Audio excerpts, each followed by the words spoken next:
L'année 2022 a été riche en événements mais aussi en coups de gueule.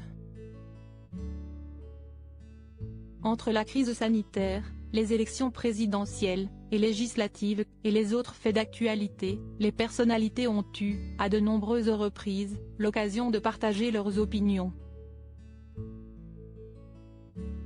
Pour preuve, au sujet de la pandémie du coronavirus, Laurent Ruquier avait rapidement fustigé les propos d'Emmanuel Macron.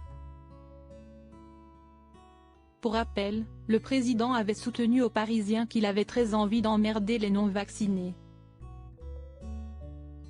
Une prise de parole que l'animateur de la 2 avait réagi en précisant que ce n'étaient pas les non-vaccinés qu'il souhaitait emmerder mais plutôt tous les médecins qui, au lieu d'être dans les hôpitaux, sont sur les plateaux de télévision depuis 2 ans à nous raconter conneries sur conneries. À cela, l'élection présidentielle a également été au cœur de l'actualité. Et si les candidats en lice étaient en pleine campagne, un homme s'était attiré les foudres des citoyens. À savoir, Éric Zemmour, un coiffeur qui avait été victime de nombreuses attaques car il a le même nom que le leader de Reconquête. Face aux caméras de BFM TV, en février dernier, ce dernier avait publiquement souligné qu'il n'avait aucun lien de parenté avec le candidat. J'exploite la marque parce qu'il s'agit de mon vrai prénom, le même que lui, mais je ne le connais pas, avait-il clarifié.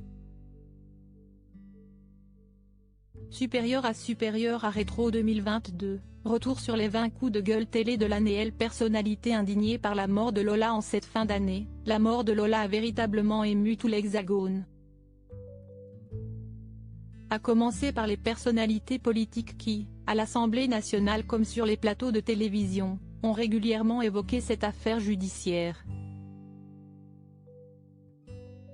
À l'instar de Mathilde Panot qui avait estimé que le Rassemblement national utilisait beaucoup trop cette triste histoire pour illustrer leurs propos.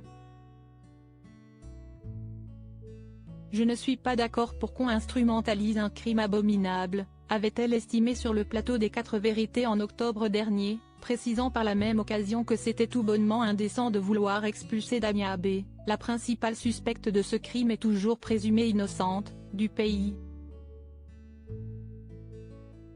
Découvrez le reste des coups de gueule télé de l'année dans le reste de notre diaporama. Crédit photo, capture d'écran France 2.